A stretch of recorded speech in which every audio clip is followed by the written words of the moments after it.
YouTube, it's Brian Phillips. Look at that beautiful, as my son calls it, death machine. This is the Blade 330S. I assure you it's not a death machine, but it sure does look like a death machine compared to the other helicopters we've flown. And yes, we have a beautiful, not calm at all day. We're gonna try to fly this thing and it's gonna be awesome. I can't wait. This thing is equipped with safe auto leveling, but you can do all the real tricks. All right, let's check it out. Here we go. You want to step back a few steps, please? I do. Thank you.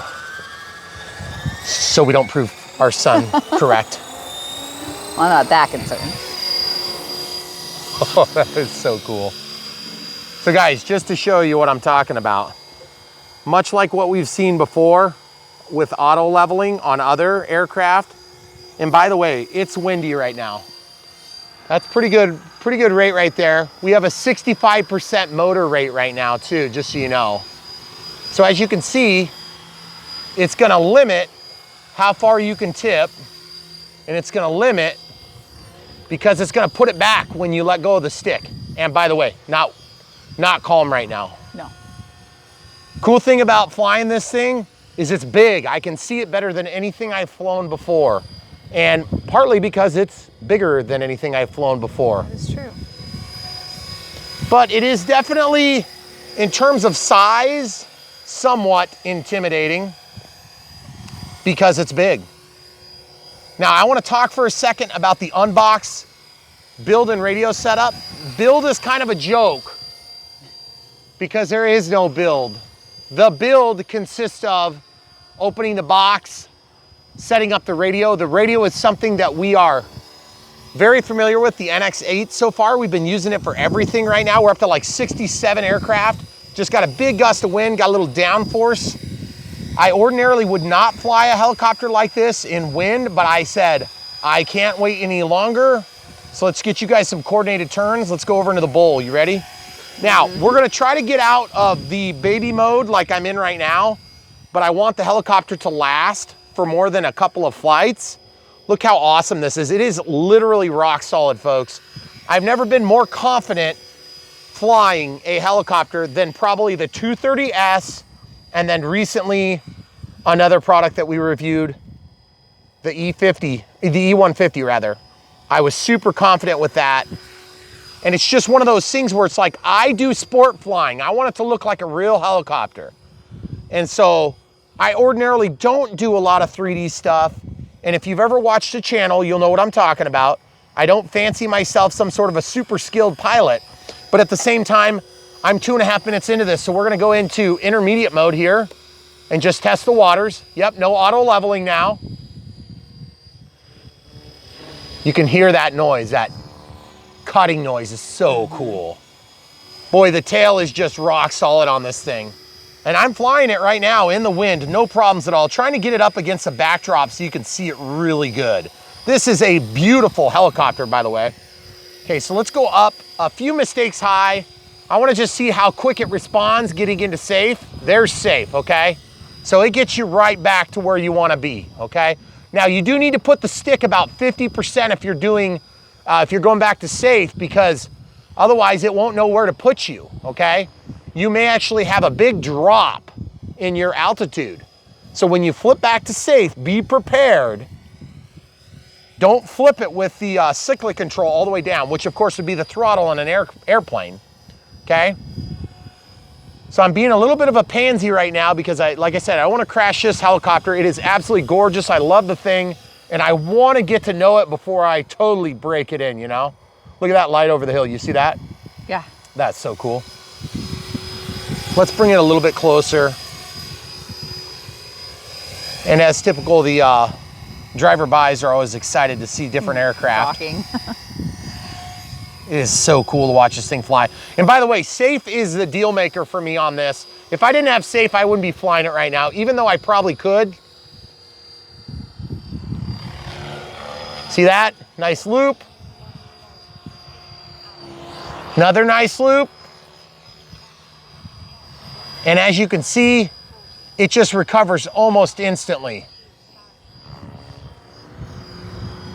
Okay, into safe.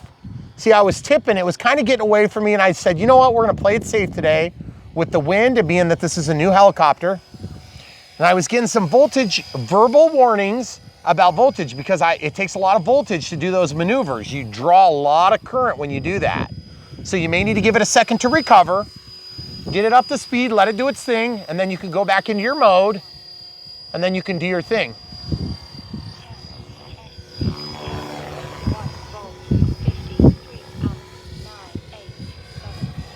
There's my timer countdown. She was counting fast.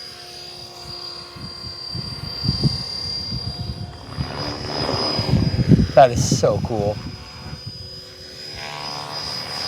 And I'm trying to make my camera crew not super nervous by keeping away from us a little bit. Because when you're new with a heli, you gotta remember, helis get away from you quick, okay? It's not like an airplane where you know the rough trajectory of it. Because you can actually fly a helicopter in any direction. Whereas with an airplane, of course, you kind of know generally where it's headed. And so you can kind of know what direction to jump. Right. Of course, the camera crew never jumps because she is so solid. She really is. She's the best in the industry. Just love the way that thing looks. So cool. Yeah, it's really cool. I was kind of complaining about the white, what am I trying to say, hon? On the tail. Okay, so now I'm gonna try to do one other thing here. That is so cool. Guys, it's just really fun. It just instills confidence because you know that when you give it input, it's gonna do it. Barrel roll in the helicopter, that is just something else, guys. I am not a very good helicopter pilot, folks. And I'm sitting here doing loops, rolls. I mean, I shouldn't be doing this stuff because I am not good enough to do it. I can tell that you are feeling a lot more confident with this than I am, than the 230. The 230, I just couldn't see as good because it's smaller. That's probably true. And the thing is, like, it's windy, guys. Look at the windsock. It's really windy. I'm telling you, it's like burning our hands right really now. cold. I should have put gloves on. No, me too. That's what I should have done. I think the 230 was kind of a good confidence booster, but there is something about being able to see that so well. Oh, it helps a lot. Yeah. And I feel like the up and down is a little bit easier to differentiate with that bright canopy. You might be thinking to yourself, it's a little bit gaudy, but the truth is, look at the difference between the sunset color right here, and then now let's go over here. When you've got that lighting on it, watch how bright it is. It's like up against the trees, it almost glows, guys. And I mean, not like an LED glows. I don't mean to misrepresent the facts here. But the orientation is... And that got some really ups. good. That's even in safe. Now, just so you guys know, safe only has 65% motor pitch. That's the, or not motor pitch, but throttle. And then I can't remember if it stops at like 85% on the throttle pitch. The pitch. We're gonna land. Throttle cuts on. Okay, so we are, just so you guys know, we're at 2 minutes 48 past our 5. But remember, this is not a 1-out timer. This is gonna be for us an actual timer. It just times when we're out on the throttle. And you can see our volts are at 9.4. Oh, that's the min-max. We're at 11.2, so we actually have a little bit more we could give. Because really, if you look at your battery, we're spent. That's pretty much about perfect. We could probably go longer, 2200 3S. We're going inside to check the battery because it's too dang cold. So it's cold. It's cold. It's like 36 today, and the wind blowing at like probably 25 miles an hour, gusts, and about 15 miles an hour sustained. So super thrilled with how well this did, okay? The 330S, we talked about checking the battery, so let's go ahead and do that now. And I know you don't actually have to take it out because we already know it's at 11 point. Here, look. 11.2 or whatever it says. We can see it. See, it says nothing. 11.3 volts. Okay, so it's recovered from 11.2. But what I want to do is I just want to show you, look, the battery's not puffed at all. Go ahead and feel that. It's warm. It feels nice, actually. The camera crew's got tears going down her cheek because it's so cold. You may not be aware of this, but when it's cold, she has the harder job because I can stick my hands in my pockets when I'm off the sticks. Yep. And she has to keep holding the camera.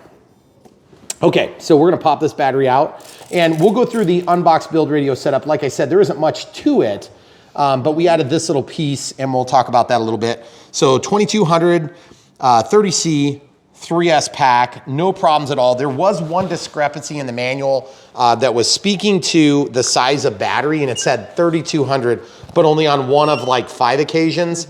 Every other occasion was 2200, so I think it was a typo. And if you'll look at this, it says 22%. But 11.26 volts, so it's at 11.3. There it goes. This thing is really hard to get the exposure right. It's so good in person. So I know this is, by the way, if you guys don't have an XBC battery checker, it's one of the best tools you can buy. It's reasonably inexpensive. I think they're around 50 bucks.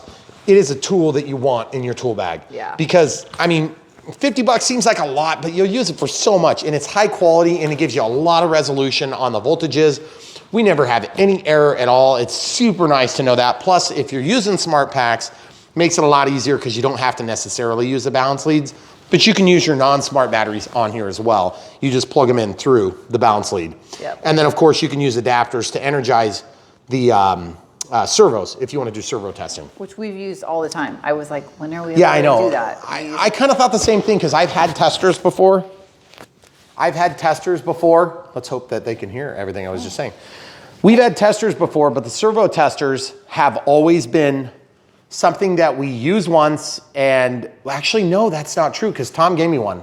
But did you ever use it? I never got it to work. I don't even think it did work. So I am just super, super thrilled with this. I didn't know if the bigger model would make a big difference in terms of confidence boosting. And to be honest with you, the difference in price amongst these helicopters is pretty minimal. I mean, there's a difference, but the thing is, when you start adding the dollars and cents, if you sit there and count your coin, you're gonna find out that this thing is a lot more heli for the money. And that's part of what I'm saying is that some of these, you know, we review these ready to fly helicopters and we try not to talk a lot about the price of items because the price changes so much over the years that these videos will be out. And we don't do that because we're trying to like hide behind anything. It's just more a matter of like, we don't know what the cost is gonna be. And sometimes we review stuff before they even set the price. So with early samples. So that being said, the reason I bring that up is because some of the Chinese releases that are actually pretty dang good, they're costing close to this. Yeah. And this is a big helicopter. Now, I'm not saying that big is necessarily better all the time, but I'm telling you this, when you get older, I've had laser vision surgery twice, and I've had my vision corrected. I had terrible vision growing up, and a lot of astigmatism, and then also, of course, I was like off the charts on one eye basically, and the other one was just barely on the charts. So I always struggled with vision. But then even after getting my vision corrected, which I would have done it 10 years before I had the opportunity. They told me for 10 years I was a bad candidate. I finally went in and they said I was a bad candidate again. And then I asked the surgeon, and the surgeon said, "You're fine, we'll do yours." And guess what? The surgeon was right. And all the other people were wrong. And granted, he stands to make some money. I don't care. I wanted it. And it was the best decision I made in a long time. So anyway, getting back to the point, as you get older, no matter how good your vision is, it's gonna get worse. So you need to keep that in mind. This thing is just phenomenal. It flies crisp, and we're flying it in rough conditions out there. So super happy. We've been doing a lot of different helicopters and planes over the years, and we generally try not to put them in terrible circumstances for a maiden. And some of you guys have criticized that at times because you're like, well, that's not the way I'm gonna fly them. Well, I don't wanna put them in a bad spot. It's really hard to trim planes when it's incredibly windy. So we just want them to be able to put their best foot forward. But on something like this, in the middle of fall in Iowa, this is the way it is. It's windy. Every day I've gotten up and I've come out to get ready for work, and the windsock has been this way, that way, or this way. And it's every day stuck out, and I'm thinking, well, I guess we're not flying now. So it's a real bummer for pilots. But if you can get something that's gonna stand up to the wind, that is incredible, especially if you're building confidence. Here's a very cheap advice. If you're flying helicopters, you need to, just like with airplanes, you have to fly a lot. And I'm saying find something that you can do and find success, even if it's the simplest of tricks like I've been doing, and just work it until you realize I'm bored of it. Then you can move on to the next thing. And what's gonna happen is eventually you're gonna start to connect the dots. You're like, you know what, this is a lot like flying an airplane. If you can visualize the shape and the orientation of the aircraft, it helps a lot for your brain to connect the dots. And it's weird because as a pilot, I don't think about moving the sticks anymore. It just happens, okay? When you're a new pilot, you think a lot about it, and that's why you make a lot of mistakes, especially when you're flying upside down towards yourself.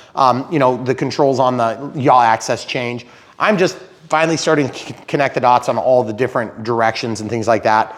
But when I fly helicopters, I'm still working hard to get my brain to catch up with what my eyes are seeing and then be able to respond accordingly. Yep.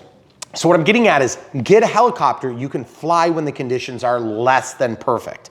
If you get a small helicopter, it's awesome that you can fly inside, maybe in your garage, and then you have no drone registry issues. But the thing is, this is obviously over 250 grand, so you got to put the stupid sticker on there and follow the stupid rules. But anyway, it is what it is. You know, I mean, so is the other 190 planes that we've got that are of that size class. But my whole point is, if you get a big enough helicopter, you can see it better, you can stand up to wind better. And that's not to say the small ones can't stand up to someone, they absolutely can. But the thing is, I'm telling you, when wind catches you, like when I was out there and it was pushing me to the ground, those little things would have got knocked into the ground.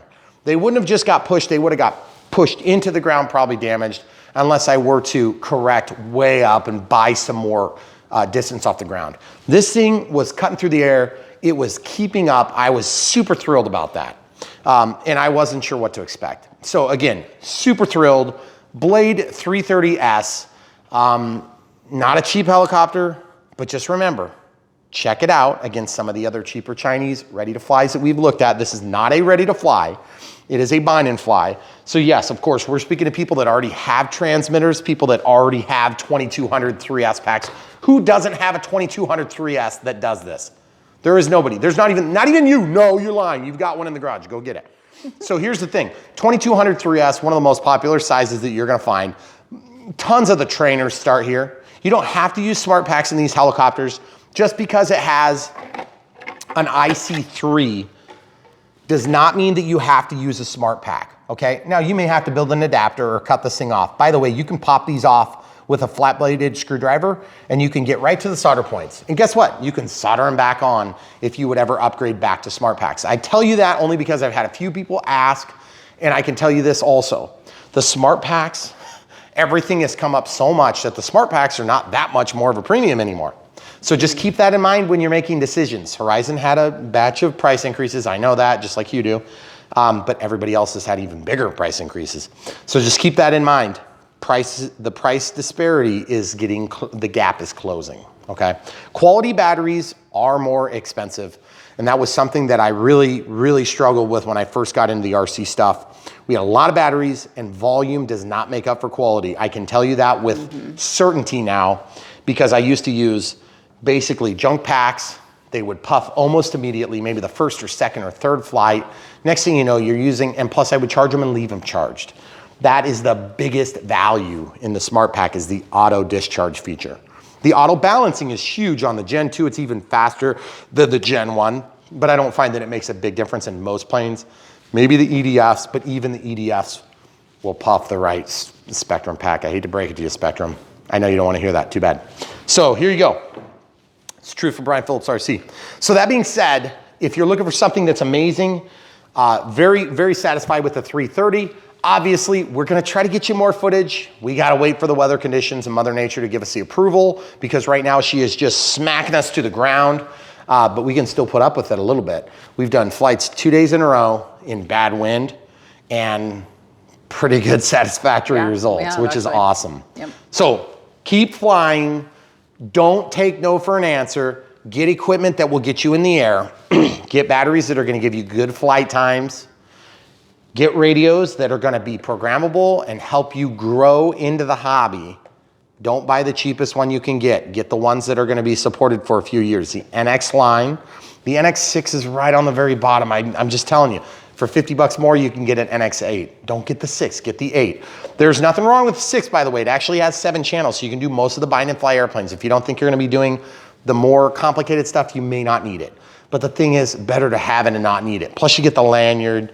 You know, there's just 3 extra switches in the knob. The knob is a big thing when you start doing the plug and flies where you've got the Air 637 TA or T, TA being from a bind and fly that's crashed, or maybe you took it out, T being the one with the barometer. Really, really happy with this radio, by the way. It's been great. There's a couple of glitches here and there, but they've been nothing major. It's like some people have complained that the noise is a little bit delayed. Like you could hear that in the countdown. She started counting fast because she was also giving me audible alarms for voltage. And so she counted fast to catch up, and that's fine. It's a little bit annoying, but I don't really care that much. It's not that big a deal. Right. The other thing is being able to change the colors helps us a lot because of the way we film. May not be as critical for you guys, but you could do like, what is it, like 7 or 8 different color schemes, a bunch of them. Schemes, yeah. And most of them would screw up the exposure really bad, just like this thing. Yep. And so we really appreciate having the different color schemes. It's not like I'm trying to do like the Halloween scheme or something like this.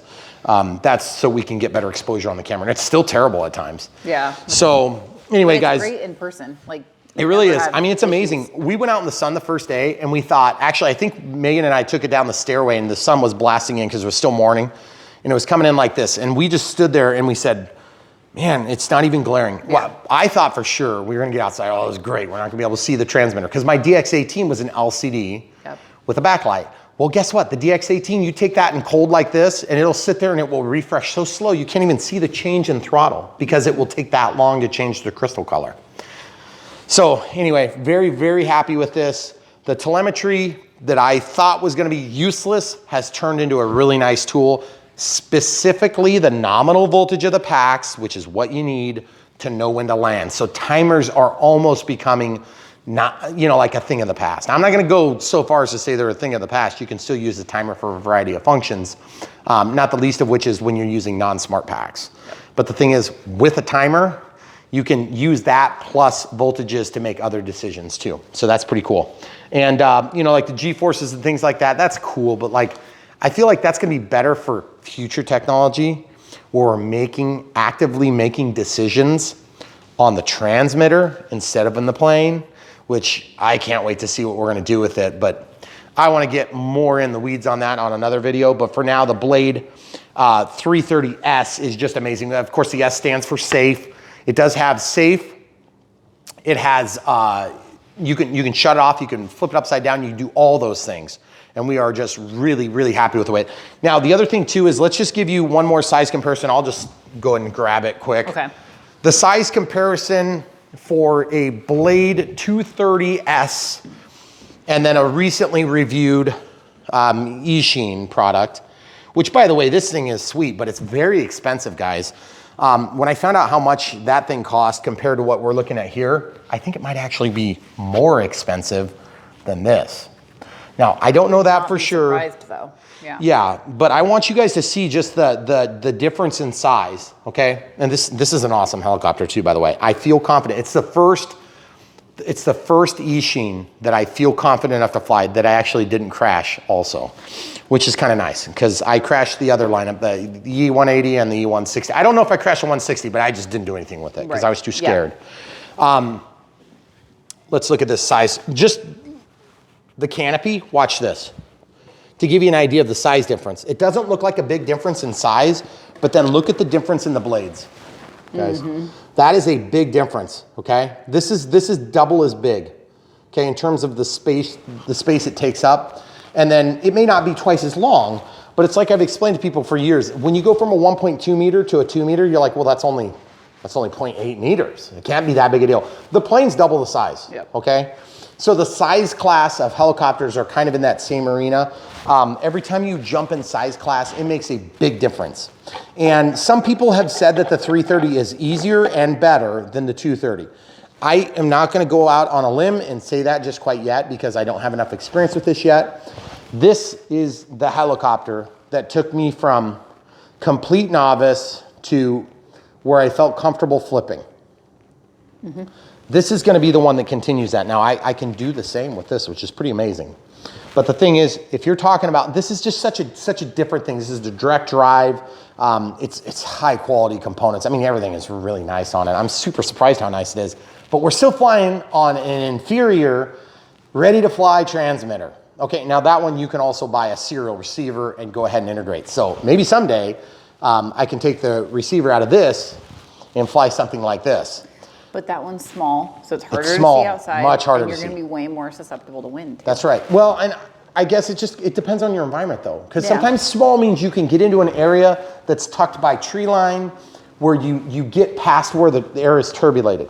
Now that's one thing you have to keep in mind. You have to use that to judge what your environment's gonna be like. But just keep those things in mind as you fly. Like back here, we've got some hills, and we own that land out there now too. We just bought that 2 weeks ago.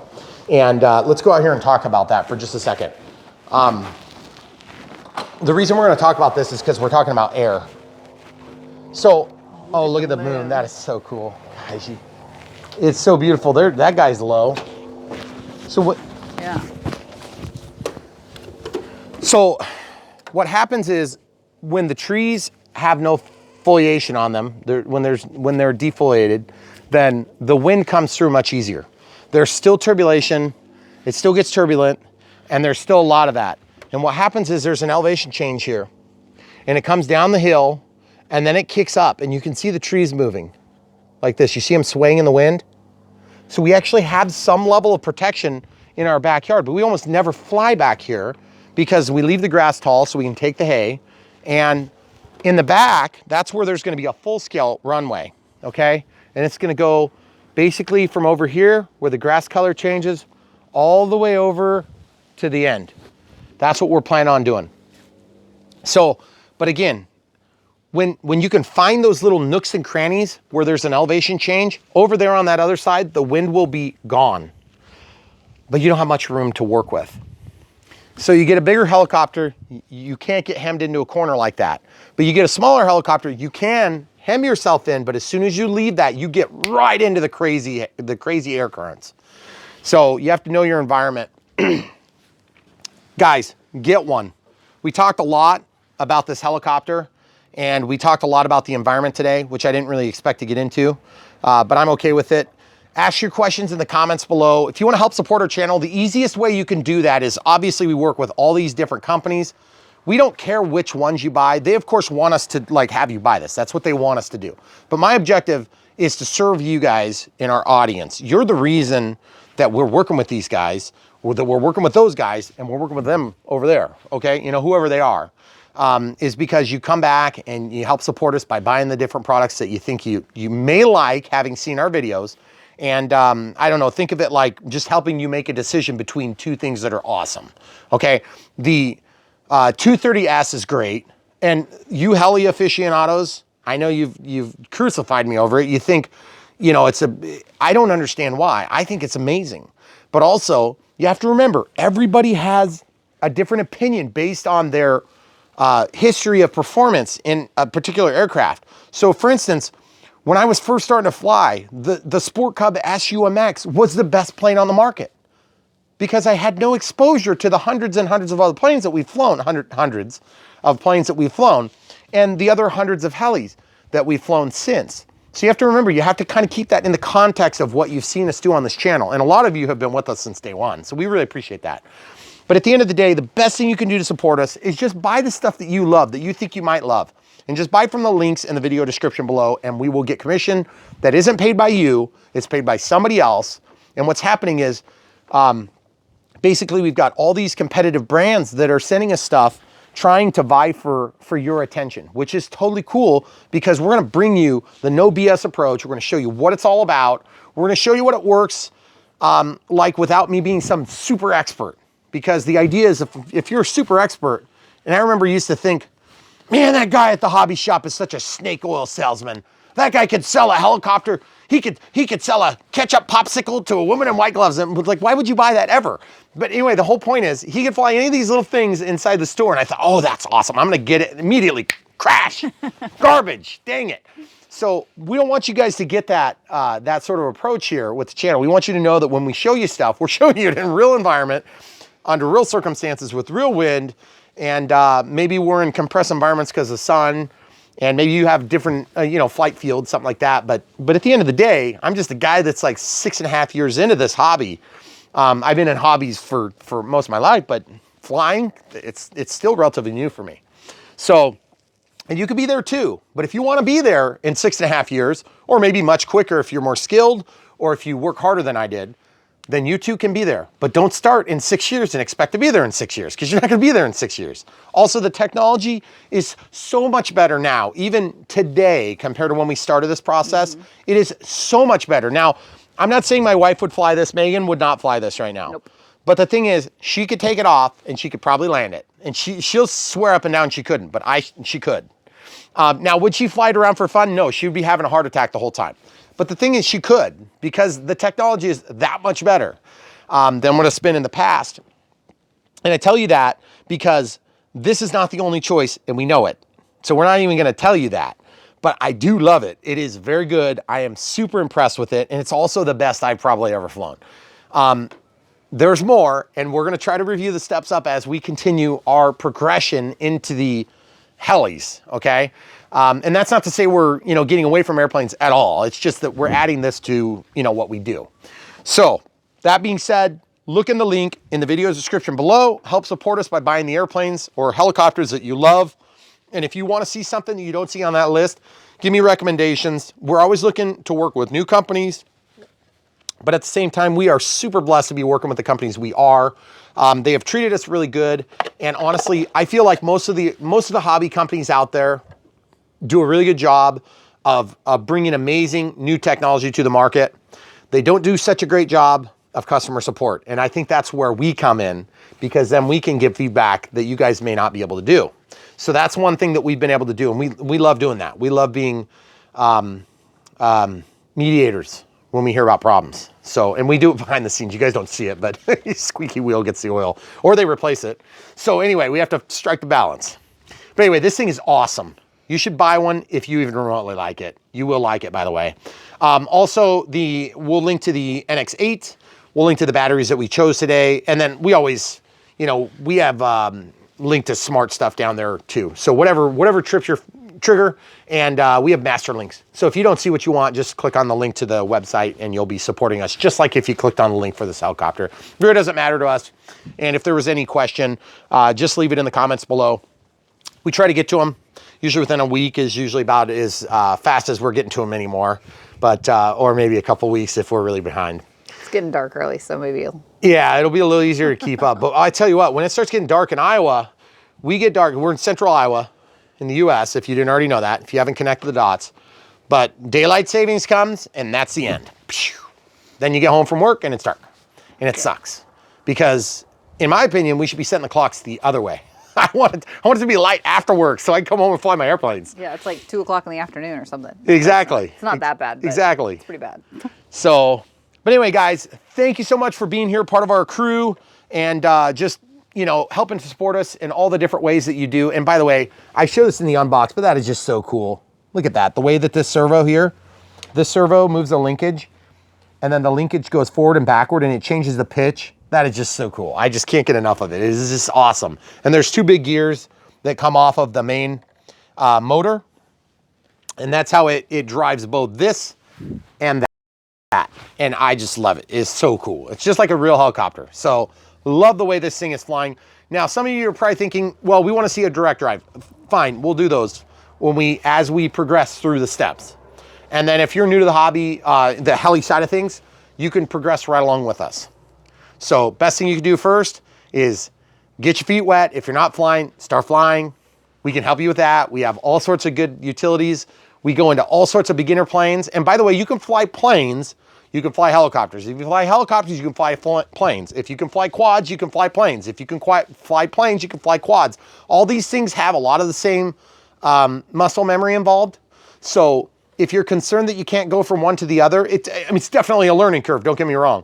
But the thing is, if you can fly a quad, you can fly a plane. If you can fly a plane, you can fly a helicopter. If you can fly a helicopter, you can fly a quad, and all the way around. So they all work together to help build those muscle memory skills.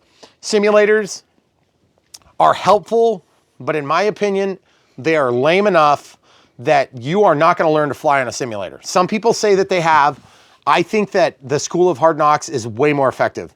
If you don't have $300 flying up there and crashing it and knowing the pain and suffering of fixing it, you won't have the same level of appreciation. But muscle memory is well built on a simulator. and there's a million of them. There's free ones out there that are okay. They'll get you, you know, some memory, but the best thing you do, get a high quality, like a Real Flight 9.5 would be a great place to start. It's very expensive though. So I still would rather encourage you to get a plane that flies and do it for real. And then maybe supplement that during the winter if you have a winter in your area. So, all right, have I rambled on enough for one day? All right, the camera crew says we're done. Thanks for watching, guys. Come back for more. YouTube, it's Brian Phillips. We have a knife. We're gonna cut this box open. It's gonna be awesome. As you know, you've already seen this thing fly. This is just the unboxing part where we open packing lists and see what's supposed to be in here. And it's as expected. So hopefully no big surprises for us. Oh yeah, look at this. What do we have here? That's what we have there. Oh yeah, the 330S by Blade. Wowzers. That looks like an incredible 28.4 inches of rotor with an additional 6 inches of tail rotor. Super excited for this one. This is a 330S intermediate 3D helicopter. So if you guys don't know about my skill level 2, yes, I can do 2, just not 3. It's good for confidence building. Do you need more of that? I don't think so. Yes, I do. So we're gonna go on a walk with this, my newest small child.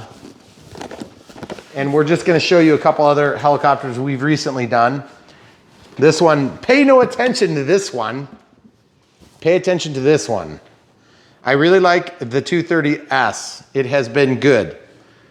This one, I don't even know what we're talking about there, is also very good. But yeah, so basically here's the thing. My progression through the ranks, there's tape here, has been, I like flying the helicopters in a scale manner, really easy going. I actually started with helicopters. I had a helicopter back when I was a kid, but I never flew it. And it had a rotor and no tail. It just had this like curved piece of plastic. And it was a fellow YouTuber. Actually, he has got a YouTube channel. And for years he's had a YouTube channel and he burned his house down or his garage or something like that. And I'm forgetting his name right now and I feel terrible about it. Registration, we'll just go ahead and take care of that. Look, non-folded manual. I'm getting back to the story time, people. This is a beautiful manual. It is a, whoa, ready to fly, bind and fly safe. Is this a ready to fly? I don't know. Is it marked somewhere? I don't know. We're gonna find out in a minute, so let's just keep opening. Okay. I thought it was a bind and fly. Oh, buddy, that is so beautiful. Oh my. Holy cow. Yeah, I told you. Goodness gracious. This is so cool. Oh my goodness gracious. So anyway, he crashed, he designed this helicopter. Wow, I'm sorry, I gotta talk about this thing. It's way too cool. Okay, so we'll come back to story time later, guys. Okay, look at this. They have this thing. Why do they have plastic wrap on it? That's so weird. Wow, that is pretty. I do not know why the landing gear are white. Seems a little bit counterintuitive. Well, these are white too. I wonder if it glows. Kind of looks like that type of material. Oh my goodness, that is beautiful. Is that carbon fiber? Oh boy, I wish I knew what all these components were called. I would sound so much more intelligent and competent in what I'm doing. So there's also a bag of tricks here. There's always like this little bag that comes with Blade helis. And I'm thinking, whoops, sorry.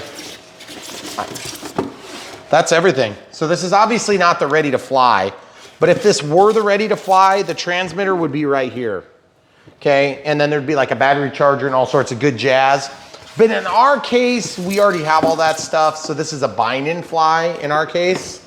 And so the bind and fly is going to be using, in this case, the NX8. And then I don't know what size battery it takes, but we're gonna find that out in just a few moments. My camera crew is going to look. Oh my goodness though. Let's show them this before we continue on. Okay. This has a Blade 330S flight controller. Man, that's got a lot of wires. Oh my goodness, that is so cool. It's got pitch control from a servo. See this? That is so cool. So it's gonna vary the pitch rather than varying the speed. And you can see from right here, there's actually a second gear that takes off for the tail, and then a primary gear that takes off for the main rotor. Okay, so getting back to my point, I had this helicopter when I was a kid. I never flew it. It was shaped like an Apache, and it was really cool. And the fellow YouTuber designed this style of helicopter that didn't have a tail rotor, and it was like some big thing, and it flew like an airplane. Well, of course, when you don't know how to fly airplanes, it doesn't really help much. And this is back in the day before auto leveling and all that, so it was it would have been cool if I would have flown that now, given the current nature of what we do. Okay, enough story time. That was like the worst story I've ever told. That was kind of a terrible story. It was story. a terrible story. Okay, so the Blade 330S, this is what the ready to fly would include. It would include one smart pack, a 3S, 2200, 30C. Hey, look at that. 3S, 2200. So it's a 3S, 2200, 30C? Yep. Well, look at that. I'm gonna take one and upgrade it to this, which is a Gen 2. The only difference is there's no balance lead. Now, if we need the balance lead, we also have these 3S batteries with a Gen 1 configuration where you've got the smart lead and then you've got the balance lead as well. So it flies on 3S 2200 evidently. And, oh, if you're curious what all comes with the two different finish levels, we've got ready to fly and we've got bind and fly. In our case, we're on the ready to fly. Okay, so it tells you all that stuff on the end of the box here. All right, so continuing with our setup, we basically are gonna figure out why there's plastic wrap on here right now, because I'm still very weirded out by that. Why would there be plastic wrap on here? Like, what is that? Did somebody leave that from their lunch or something? Is it to protect like these things so they don't get... I don't know, it kind of seemed like it was right here on the plastic. Oh, there's some foam in there too. You know, that foam actually would be nice because then it doesn't over penetrate. Nobody likes over penetration. Nope. Right? Okay. That is fiberglass. Look at that. That's thick too. It's really strong, looks like. This is way heavier than I would have imagined it being. Really? Yeah. Oh, yep. But then I don't think you leave that on there. I think you take that off. Look at that, where the servo is. And then the linkage goes up. Oh my goodness. Really... So these are H3055 Heli cyclic servos. Show them that. So there's a servo, another servo, and then another servo. And everything is really nice quality on this. The body is made of plastic though, which surprises me. The ESC, I don't know what type of ESC it is. Oh, it is an Avian ESC.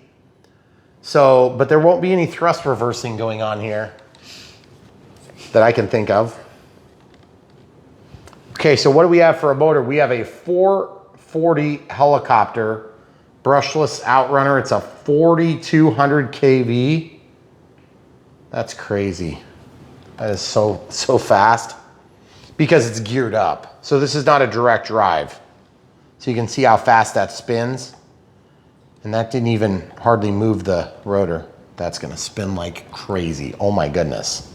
Okay, and then the battery, of course. This is the smart battery, so it's gonna give us feedback for telemetry, which will be invaluable on a helicopter because you can chew through batteries like crazy on helis. Now we also, if we have any issues with the 30C, we can actually go all the way up to 100C. So we also, I believe we have a 50C as well. So I think our 100C is a Gen 1, not that it makes a difference. We definitely don't need the balance lead on this because of the smart technology. So you can see right here, we have the IC3, and then there is an FCC compliance label. So other than that, it looks like that's everything. So the next step for us is to peruse the manual for a moment and we'll come right back. So that was the unbox and build. So we basically took the lid off, Cleaned up all the paper and, or excuse me, all the foam pieces, and that was it. There was no building going on with this. Oh.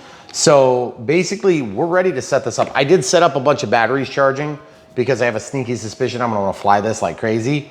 So 2200 30C Gen 1 or Gen 2 is what we're using, smart packs with the IC3s. There's one typo in this manual and it says 3200. Everywhere else we found said 2200.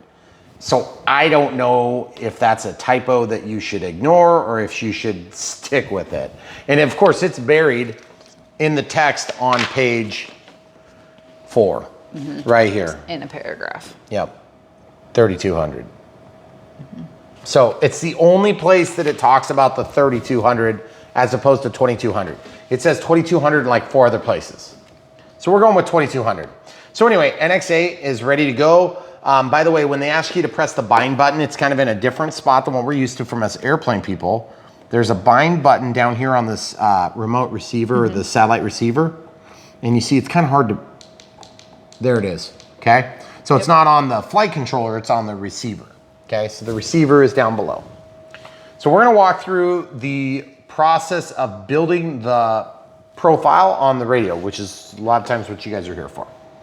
So we're gonna do that right now. So if you want the shortcut, you press these two and it takes you to your model select. But because of the nature of what we do, we're gonna click, scroll down to system setup, disconnect RF, and then go to model select. This is where we kind of look away for just a quick second and we go to add new model, okay? So normally we would create an acro, but in this case, we're actually gonna create a heli, okay? We're gonna go to create. Now, how do you know that, Brian? Well, we know that from reading the manual, and I'm gonna show you here in a second if you're curious. It does take a few seconds for that to work. That's where you could change what we just did. So model type, you can change it. If you do change it, it's gonna clear all your settings, so be aware of that. Okay, then you type in the model name. So this is 67th model, colon, space, and we're using the legacy keyboard because I don't like the new one as much. So we're gonna type that in and basically you just highlight the letter you want, it changes black, and then you type it in. So in this case, I'll probably put the 330S, or do we do the blade? I don't know if I'll type blade or not, but we'll do that and come right back. Okay, so we typed in the name, Blade 330S Heli, and we hit back, and then you basically can jump into some of the settings. Now, because this is a helicopter, and I've only done basically a couple of bind and fly helicopters, the first of which was the Apache, which had safe on it, but it was really old technology, but I still have that in my DX-18. The second of which was the 230S, and I was very happy with it, but I did have to go into forward programming to activate auto leveling. So the angle demand feature and auto leveling. So I don't know if we're gonna have to do that or if it's gonna outline it in the setup, but I do wanna make sure I have that because that was one thing we ran into on our first experience with the Blade 230. And a lot of you guys had the same problem because you went through per the manual and then it didn't ever actually turn on auto leveling, which is kind of a big deal. I think panic would have worked, but the auto leveling didn't. So you had to turn that on. It was a super easy thing to change, but I just wanna make sure we have that right. And we should be able to test that with throttle hold and we can move the helicopter to see if it's correcting for that. So anyway, what you're looking at is page 6 goes over this. There's only about like 7 or 8 pages in this manual, but there's a lot of information on each of those pages.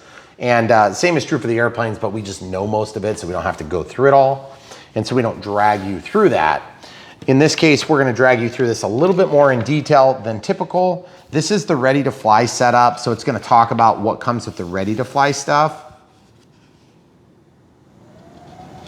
So in our case, we're not gonna be doing that. We're doing the bind and fly, so you can keep going. And then you end up over here with the transmitter set up for bind and fly right here, okay? So if you're needing help, you don't wanna download the manual, which by the way, you can always click on the link below in the video description and then just scroll down a couple of, like half a page and you'll see there's a link for the manual. And that's gonna be the most up-to-date link that you can get. And it's gonna tell you everything you need to know that we're looking at today. Okay, so this is where we already set up the heli. The swash type is normal, so that's our next thing that we're gonna set up, which is right here, swash type. And it says normal, okay. And if you look over in this chart, I'm just reviewing real quick. It looks like there's not anything that gets changed on the swash setup. Yep, it looks like it's all normal. So we can go, I'm gonna go next just to see what's next. And the collective type, doesn't say that necessarily. Okay, so we can click out of that next. Oh, and look, there's images. Oh, cool, I've never played with the images. Oh, there's not very many images. Looks like it just gets into the airplanes and stuff too.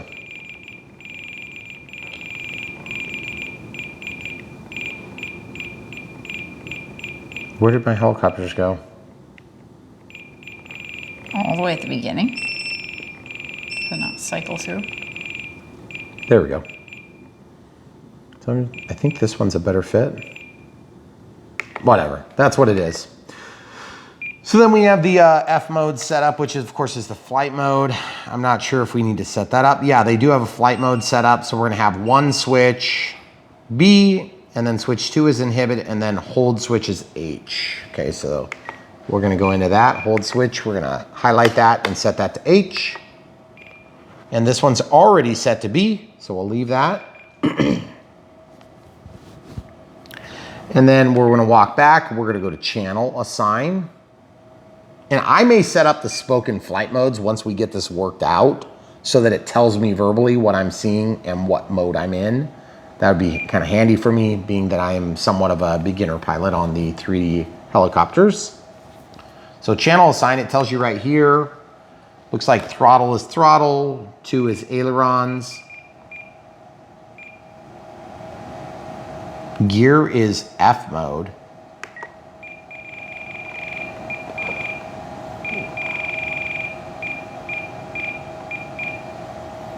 Well, that's kind of weird. I'm not really sure. Oh, there we go. F mode. That's interesting. Okay. I've never done that before. And then next, gear is gear. Okay, good. And it looks like we're done in there, so we can go back. There is a frame rate here for 11 milliseconds. Okay, default's 12, or 22 rather. Hybrid, and I think I have to set automatic.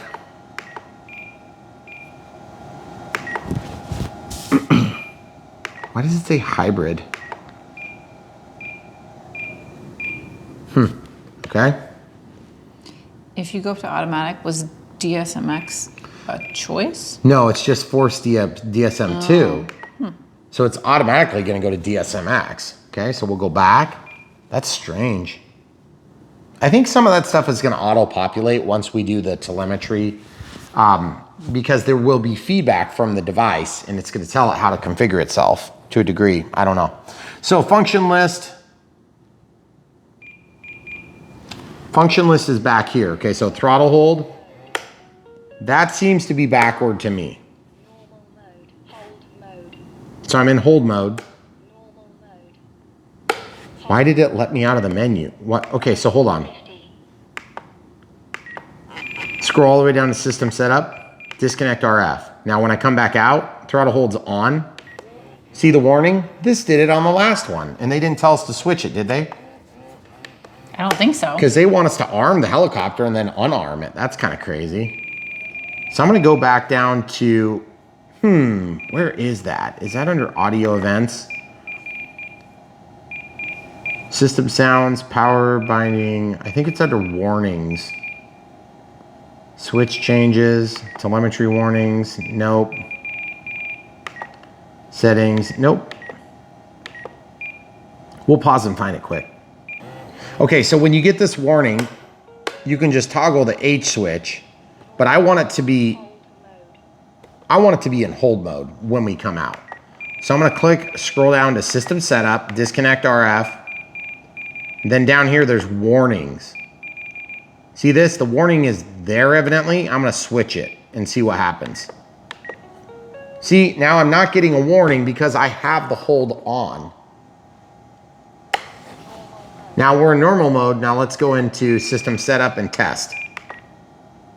Okay, so we're in system setup. When we back out, Warning, yes. Yes, that makes more sense. Okay, so that makes sense, but why didn't they tell us to do that? I remember it wasn't in there. Well, but that's I think what it was, and you want it. Okay, so you want it the other way. You know what? Hold on a second. I want to see what I may have done wrong.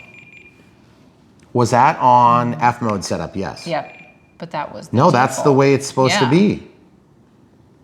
Okay, so either way, guys, they forgot one step, just like they did in the 230, and that is down here on your warnings. Where is that warning now? Why am I not seeing one? It's in the other. There it is, warnings. So you just have to flip from this to that. Okay, it was on 1 by default, and you want it to be over here. Okay, so you can see it's showing you where the switch condition is right now. So you can also set up a warning depending on what flight mode you're in as well. Okay, so depending on what condition we're in, then it's going to warn you if you're in anything other than normal. You see that? So it's not going to warn you in this condition, but it's going to warn you here or here, which is correct. And in this condition, it's not going to warn you no matter what, because you've got hold on, it doesn't matter. Does that make sense? Mm-hmm. So with that on, or the throttle cut off, it's only going to warn you in those two conditions. Except I think I said that backward. So we got a warning because we don't have throttle hold on. Now let's go in. So let's say we have throttle hold on, which we do. We should no longer get a warning. Yep. And now I'm going to put it into a dangerous condition by going back into system setup. I'm going to put it into like idle up. Okay, so this is B. So I'm going to be in this or this condition should throw a warning. So I'm going to start in the middle one. No, I don't see a warning there. So I'm going to go back to system setup, disconnect RF, and walk down to warnings. I'm curious if I can make that warn me.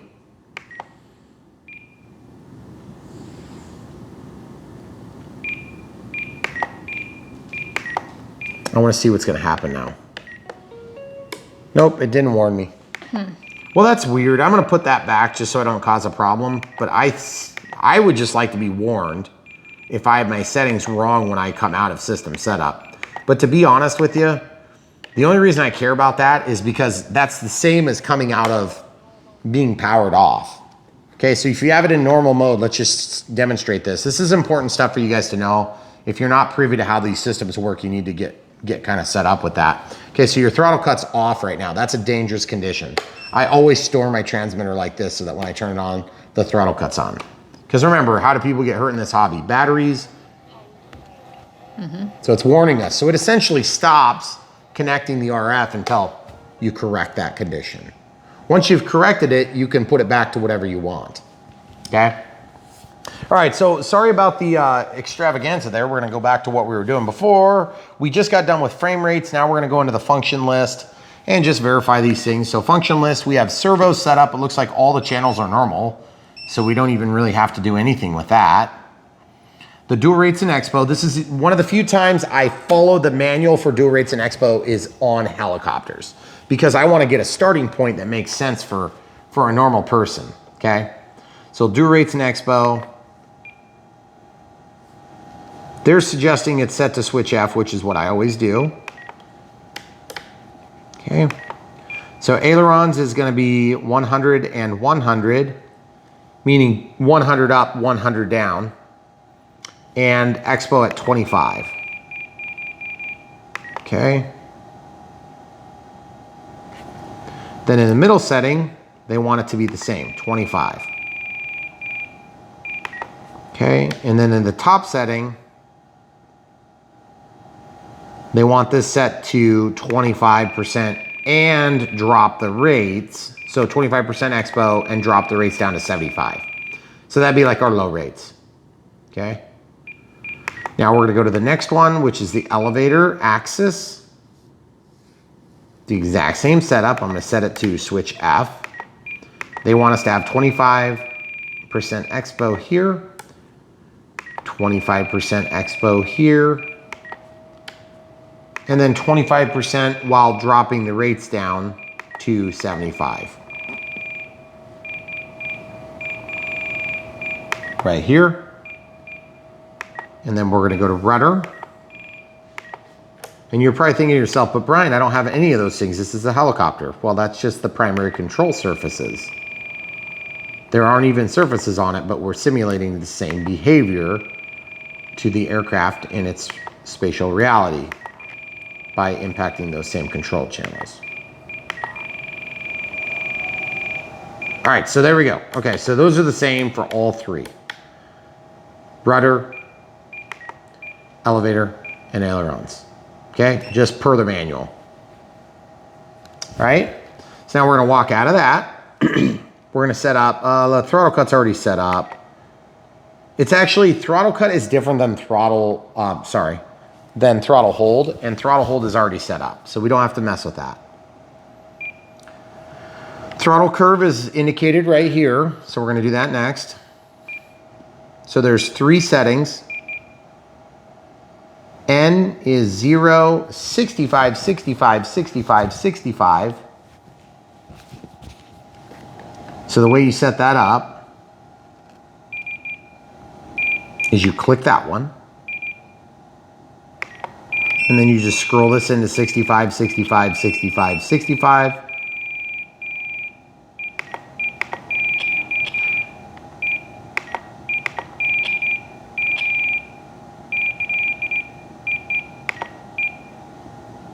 And then 65.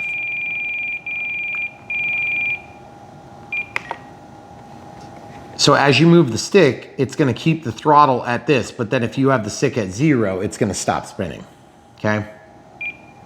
So that's on N. Then on 1, we're gonna set it to 80, 80, 80, and 80.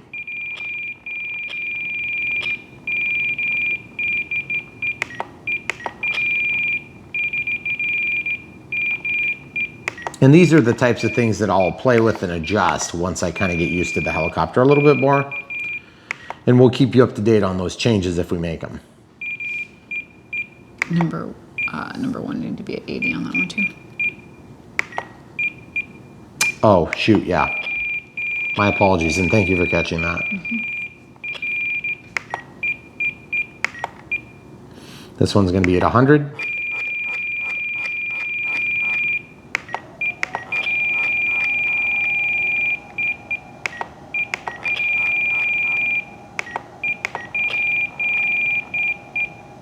Okay, so we got that all set up.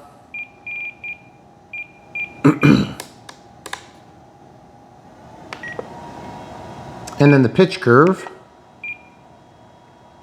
This is going to be N 30.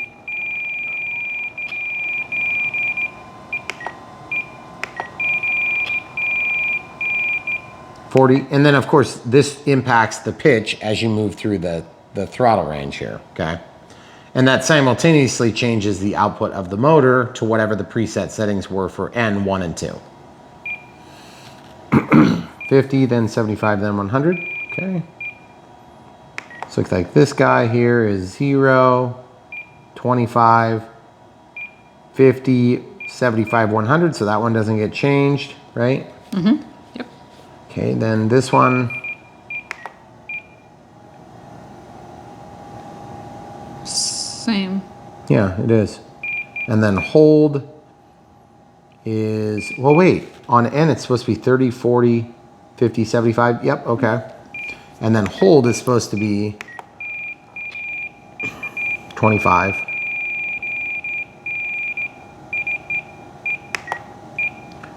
Then 37.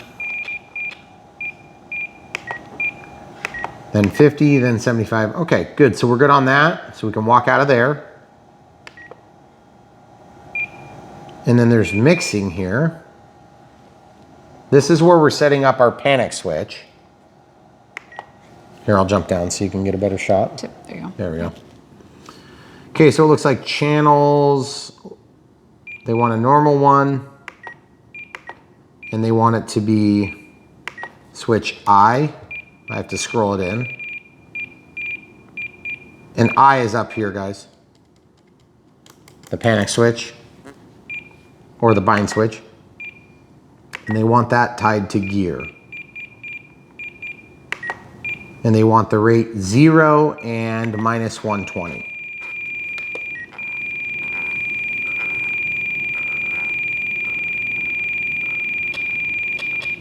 Okay. The offset is 100 plus.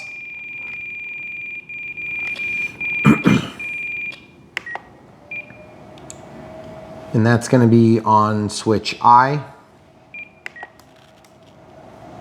Oh crap. Do you see what just happened? Yeah, so when I press I, that's the setting. When I let go, it does that. When I press I, that's what it does to gear. Okay. Does that make sense? All right, so we can walk out of that. There you go. Sorry. Then the gyro, it's inhibited. Then we have a countdown timer. I don't know, probably don't really need a timer. Looks like 5 with throttle out. 1 time is inhibited because this is a heli. So if you're out of throttle, you pretty much aren't burning through juice. So you can leave that off. Unlike an airplane where you get in the air, you need to keep throttle to keep the thing flying. So you typically will turn one out on. Now let's set our warnings. At 1 minute, I want nothing. 30 seconds, nothing. 20 seconds, nothing. 10 seconds, I want voice and, well, not voice and vibrate. Voice, and then expiration, I want tone and vibrate. And then a tone every minute thereafter. Okay, so that's like all the settings, it looks like. So it looks like they give you an explanation for when the panic mode is on. It's when you press the bind button and it stays on as long as you hold down. When you let go, there is a delay to shutting off in most cases. I don't know how the helis work with full certainty, but I think it's gonna be the same way. Okay, so what else do we have? Now we're ready to bind. That's crazy. I mean, there is a lot more to set up on a helicopter.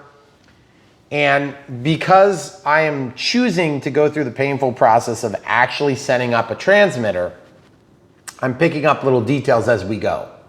So I don't know if this is true for everybody, but the way my brain works is working through this helps me to become more well-versed with what each of the settings actually does. I like to understand what I'm changing before I change it, and I'm starting to connect dots on my own. Now, you guys will do the same thing. I would assume if you're into this hobby, you're technically minded, or you wouldn't be doing this stuff. If you're not technically minded, I would not start with a helicopter like this. I would start with something that's even simpler like this over here, and I would get the ready to fly. And then you don't have to actually set it up. It comes with the transmitter, a DXS, and it's all set up. But then these give you more capability and you can really fine tune them. If you don't know how to fine tune them, it's not really of any value to you. And this is a lot more expensive.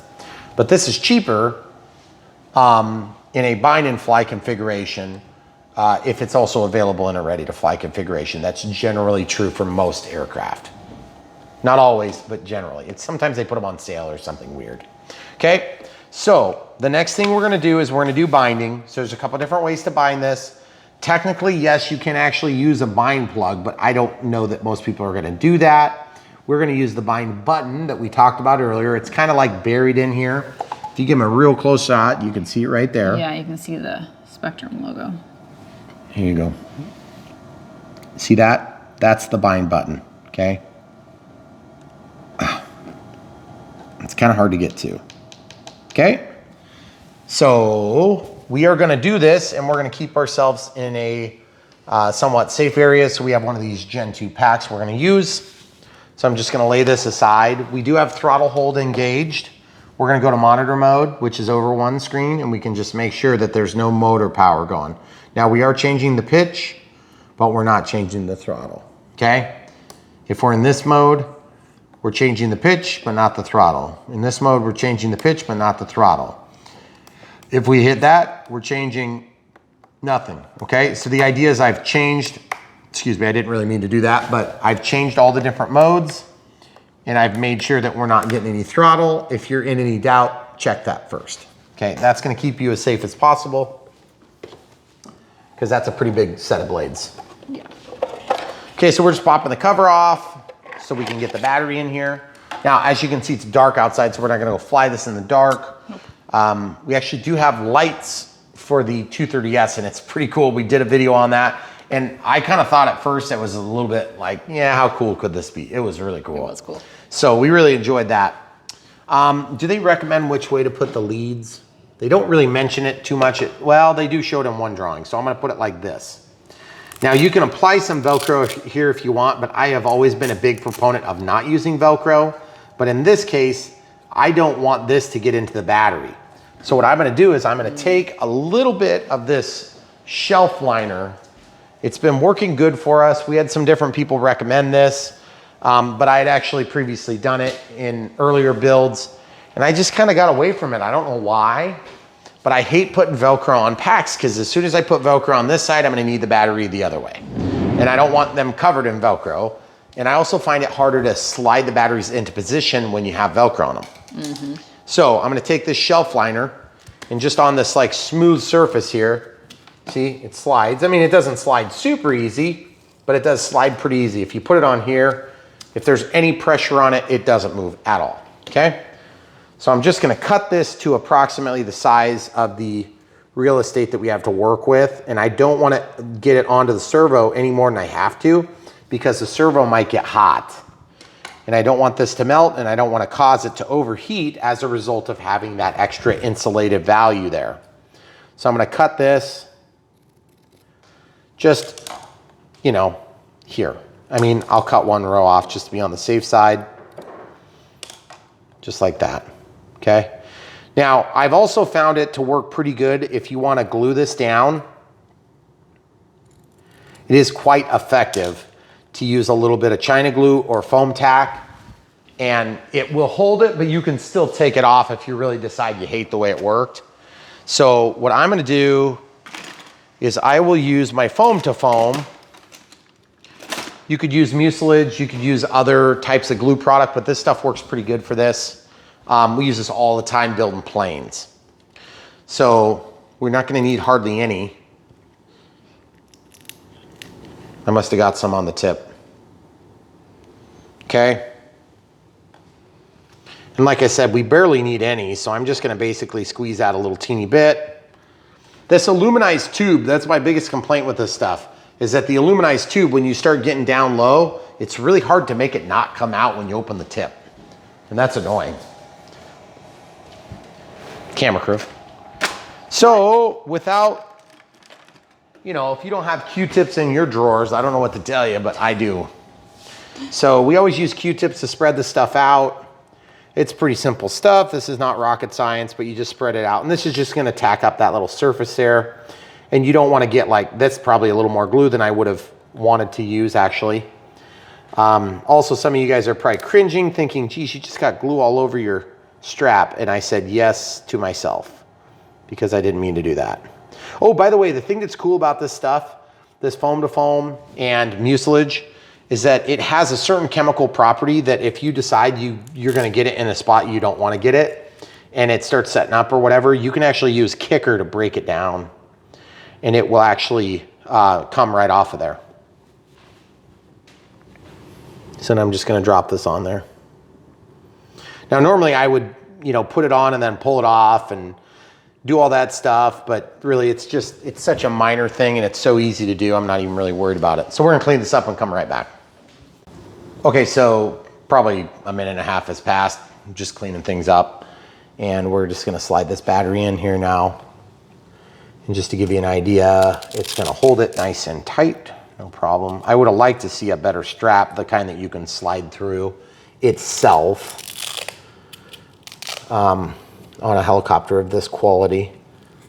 But you see, I mean, you can definitely get it there. It's not a big deal. And one thing one of my biggest pet peeves on helicopters is why have we not come up with a better way of putting helicopter batteries in and out yet? If anybody's listening from the hobby companies, seriously. So this plugs in here. Now it shouldn't be bound with anything, so it shouldn't initiate. And there is a certain amount of vulnerability when you plug in your battery for the first time on a helicopter, because it's not like you can do this and be out of the way of the blades. So you just go for it. Okay, leave it level. I think really it might have been a good idea to have this shimmed up, but it does look like it's shimmed up. Like it actually doesn't need to be shimmed because there's no issues with the battery. It's pretty much where it needs to be. So now this transmitter is technically on. I ordinarily wouldn't have it on, but since it's not bound, it doesn't matter yet. Okay, so I'm gonna just walk away with it and lay it down so it's prepared. Now I need to bind, so I'm gonna press this button here. Okay, see how it's flashing orange? So now camera crew and I are gonna just stay back, and you wanna come over here so you can show them at least this.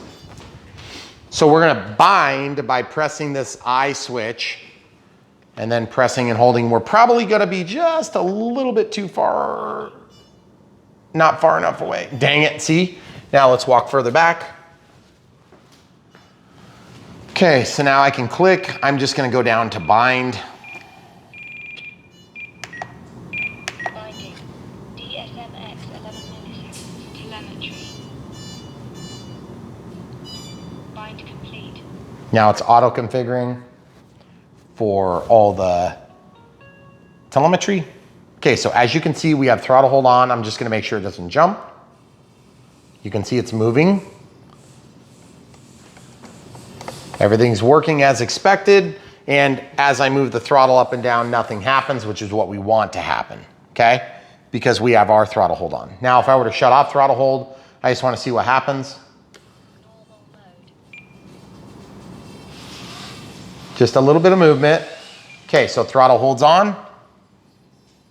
Okay, so we should be safe to approach the helicopter. And now we can start looking at things closely, but just keeping ourselves at a safe distance until we've established everything's working. Okay, so when you look at the helicopter like this, you can see this move in and out. That's really cool. So that's how the yaw is controlled, by moving this in and out. Can you come over? So you're like over my shoulder right here. You see this, how that moves in and out? You wanna go like so they can see the helicopter. Like this, right there. Okay, so that is so cool. And then up and down on this stick is gonna lean forward or lean back. The helicopter is gonna lean forward or lean back. It's gonna roll left or it's gonna roll right. And you can see how it slowly releases back to neutral. Now I'm in throttle hold, so my throttle hold is on and it's tested, okay? So that's what's gonna happen when you give it more throttle. It's gonna change the pitch, and it's also gonna increase the speed of the propeller, or not the propeller. It's gonna speed up the motor. Okay, so now when I am in throttle cut, I'm just gonna do this quick, carefully. Okay, so no change, that's what we want. Now the pitch curve is different, so you'll note that depending on which mode you're in, it's gonna change the pitch. Except it's not changing. So that's my only concern here, is I feel like we were supposed to make an assignment somewhere to this. Whoops. See how it just says N, 1 and 2? We never actually made any assignment to command and control throttle. And so I'm not sure exactly where that's done. Did we miss something? I don't think we did. I don't think we did either, but I'm sure it's possible we did.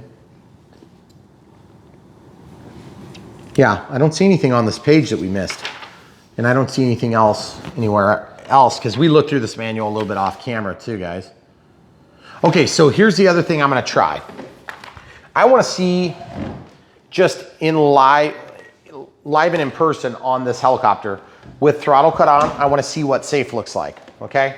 So in safe, you can hear response as I move it. That could be AS3X. But as I lean, I don't see, I see stabilization. Stabilization is that. But I don't see auto leveling, okay? So depending on what mode I'm in, I should be seeing auto leveling, and I'm not seeing it, okay? So I wanna fix that now. So auto leveling is going to attempt to right the aircraft. So you're gonna see the cyclic change until it's level, all right? Now I could try panic and see if that does it. Let's try that next. So out of level attitude and then panic. So while holding panic, you see the cyclic? It's trying to find the horizon. That's cool. Okay, so that's what should be happening when I'm in safe. Auto leveling angle demand is what they call. Okay, so let's go ahead and set that up right now. I'm gonna just put this in a safe spot just in case it chirps for a second when we go in and out of the menus.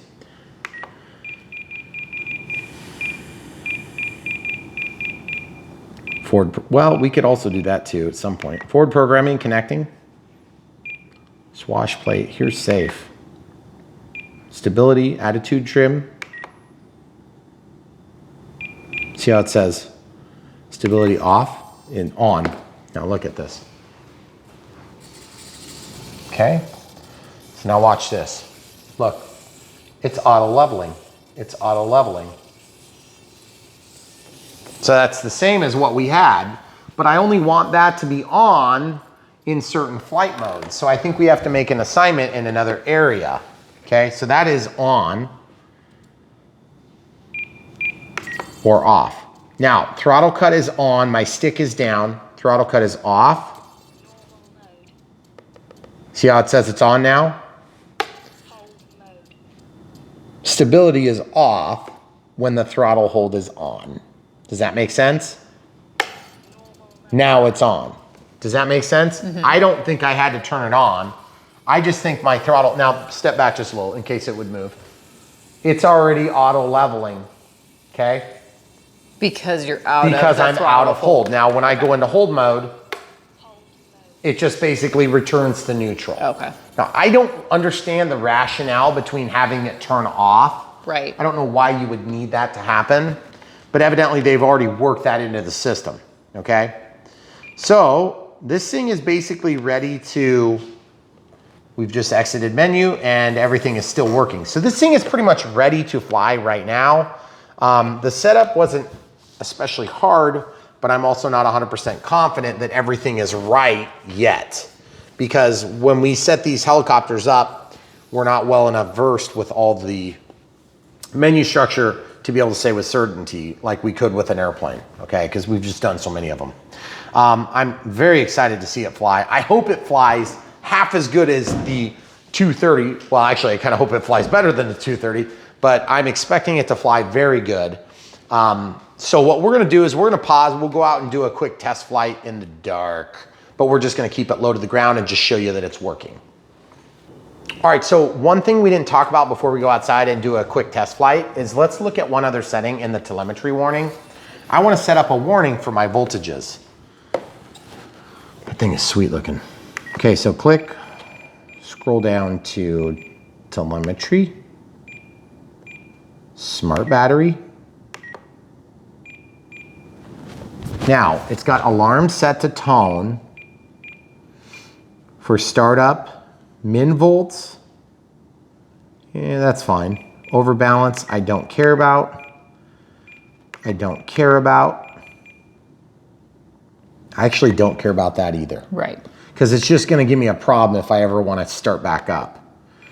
Then the Smart ESC, total cells is 3, that is correct. 3.4 per cell, that would be fine. Let's do a voice though. I want no status reports and I want no warning reports. Maybe every 30 seconds, because it is very distracting. But that's at 3.4 volts on Heli, it's gonna be a big deal, right? Volts, and it's LiPo and it's 3S. So 9 volts is not low enough. I want it at 9.9. And I'm just wondering if I want voice, and I don't want any status alarms. I just want it to do a voice alarm. Okay. Okay, so that means if I draw the voltage down, it'll probably say something like voltage 9.9 volts or something weird like that. Sounds all right. Yeah. Now you can also do a smart battery. I think you can do the per cell. Huh. There's another one here. Fuel level, cool.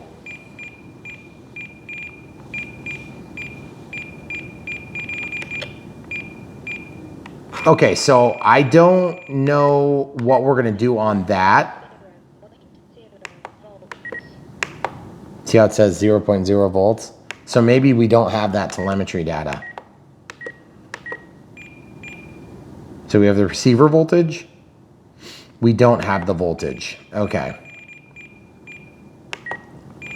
So we want to get rid of that or it's going to cause a problem. Oh. Yep. Okay. That makes sense. So you only get the feedback from the ESC in this case because the Avian ESC does have the smart telemetry data, but the receiver itself doesn't, if that makes any sense. Because the flight controller is managing the AS3X and SAFE, the stabilization and auto leveling, a level demand, angle demand. But then the receiver is a more simplistic serial receiver, I believe is what it is. So it's like a satellite. Okay, so we're gonna run outside. We're gonna try this. We probably aren't gonna do a full flight. So you guys have already seen the full flight. You've seen what this is capable of in my hands, which is limited, and you have to put that into consideration. But that's big. That's a lot bigger than a 230. Let's just show them the difference. That is a pretty big difference. It is. Oh my goodness. It's like twice as big. I mean, that's crazy. Look at that. So the 480 is even bigger, right? Yeah. So that's pretty exciting stuff. As with all hobby things, you try to start small and then you grow up a little bit more and more and more. And next thing you know, you're into something like this. And this is pretty cool. I mean, it's just absolutely beautiful. Look at those blades. I didn't even talk about that, but it's just absolutely gorgeous. And everything up here feels high quality. I'm a little bit unsure how well I'm gonna be able to handle this, but I've been told by many important, intelligent people that I should be totally fine handling this if I can handle that, but we'll see. So guys, if you haven't already looked at this in the video description below, you can help support our channel by buying from the links below. That's the easiest way you can support us. We also have Patreon and PayPal. For those of you that don't like Patreon, we have PayPal. Less fees, more money goes directly to us. The only reason there's any fees, I think, is if there's international fees. So sometimes that happens, but friends and family should be fine. That being said, we have the email address down below. We also do the PayPal, and then of course, like we said, you could just buy whatever it is you like. Now you don't have to buy this helicopter if you don't like this helicopter. You can pretty much follow from the master links down below, and you can buy anything from those websites. We work with those companies. They help support us in that way. And then of course we help support them by helping to drive traffic to their websites. And if you're watching this video, then surely you're into this sort of thing or you wouldn't be watching. But yes, pretty much everything that we have on this channel, there are sub exceptions on our older video content. You can buy and you can use and you can follow through our videos and have a very similar experience if you work hard to build up the certain skills that you need for each of those different disciplines. And we're here to help you as you get from where you are now, which may be knowing nothing about the hobby, to where we are now. I mean, I can't tell you how to get past where we are, but you can definitely work your way through. You could probably catch up to me in a couple to 3 years. We've been doing this for about 6.5 years. And then of course, a lifetime of experience with different radio controlled products. But aviation, which is what I would have killed to do as a kid, I'm finally doing it as an adult kid. Yes. So stay tuned. We'll be flying in just a second. Okay, so we're outside. There's a little bit of wind coming through, but it's significantly calmer than it was earlier today. We're just doing this as a test. We're not gonna be flying a lot, so please don't get your hopes up too much. You've already seen it fly anyway. So throttle hold is off. Normal mode. There we go. Okay, so remember, we've already got the safe. Okay, get yourself lined up with the tail if you're new, and it'll help.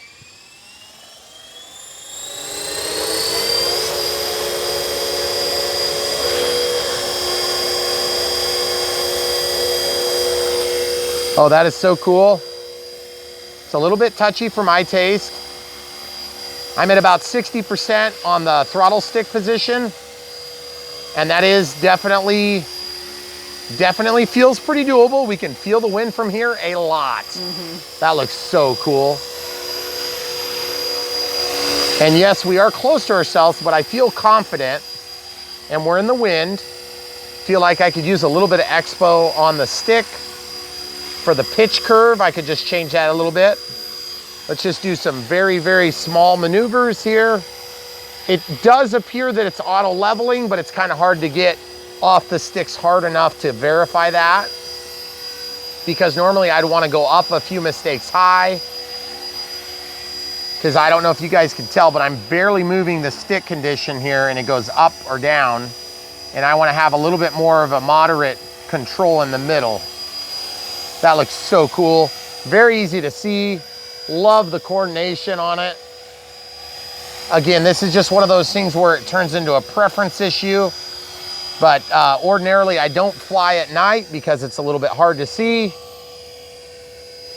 And with my skills being what they are, I don't want to end up crashing this thing. So we know that the stick is a little bit too touchy here at or about the 50% point on the stick. So I'm gonna land, we'll make an adjustment and then come right back. We're gonna do it live. Okay, so we're down on the ground. Throttle cuts on. I'm gonna unsnap. That is so cool. So we're gonna click, scroll down to the pitch curve. The throttle curve is fine. So I actually don't know for sure which one I'm in. Because my understanding is it should change relative to this switch, but I'm not seeing it change. There's nothing changing there. You know what I mean? Mm-hmm. And I'm too nervous to actually set it up and actually go into those other modes because it's dark. I don't want to lose control of it. But let's go ahead and try this. We could turn on Expo. But around 50%, I'm just feeling like there's too much change. Okay? So I'm gonna actually set this. I'm gonna set this to like 43 and then 35. So that gets us closer to 50. Then I'm gonna change this from 75 down to like 65, okay? You know what? I'm gonna set that back to 40 because I feel like we're already pretty good there. So basically I just softened the curve on the output. So that means when I'm in the middle of the stick, there'll be a little bit less change in this touchy spot here. And that's where I'm struggling to kind of hold it still. Okay, so we're gonna try again. Throttle cuts off or throttle holds. Well, don't get ahead of yourselves and forget to do things that you're used to having, because then you can mitigate the control issues you might run into as an inexperienced pilot. Okay, like flying in the dark. Okay, here we go. Let it get up to speed first, then off we go. That thing has some incredible amounts of power, folks. For a little 3S pack, that's incredible. I don't know if it actually made any change though.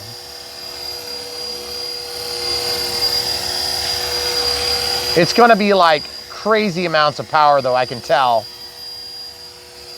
Because I'm gonna be able to go straight up in a very big hurry, but I need to be able to get back. Yep, when I let go of the sticks, it's leveling. It's definitely auto leveling right now. Because when I let go of the sticks, it recovers fairly quick. And then all the way down, chopping the throttle. That's all I can do given the circumstances of the situation. I really want to switch into the other mode so I can see how the idle up setup goes, but I'm just a little bit nervous to do it because if it were to get some altitude, I'm going to go out of the ambient light that we've created here next to our garage, and it's going to be terribly difficult to get it down without crashing. So I'm just going to play it safe for once. I almost never do that on this channel. But the thing is, I love this helicopter and I want to see it succeed, and I don't want it to fail just because I'm impatient. I mean, we've had other things fail because I'm impatient, but I just don't want it to be this one today. And also that thing is sweet. It flies cool. Really good. Guys, it's not dead calm. Come out here. It's not. It's kind of hard.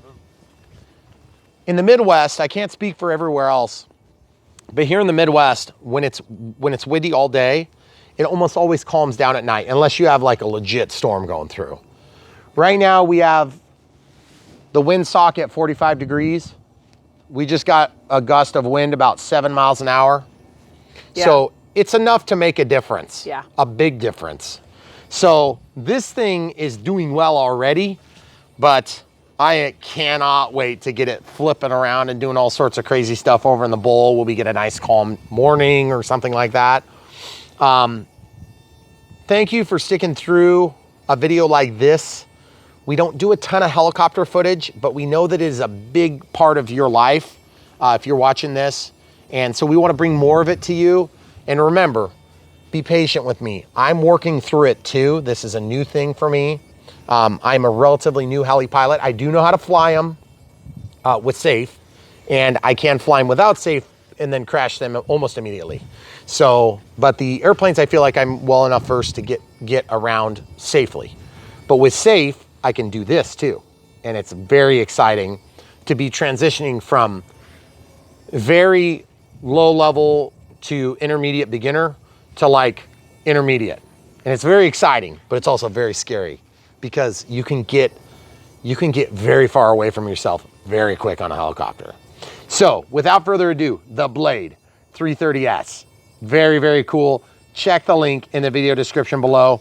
Hopefully I've done it even remote levels of justice to help you make your decision whether or not you'd like to buy this thing. If you do want to buy it from the links below. You'll help support our channel with small commissions that you don't pay, somebody else pays. And then that keeps us doing the free content on YouTube. So we appreciate you. Come back for more. Stay tuned. So much coming. It's going to be huge.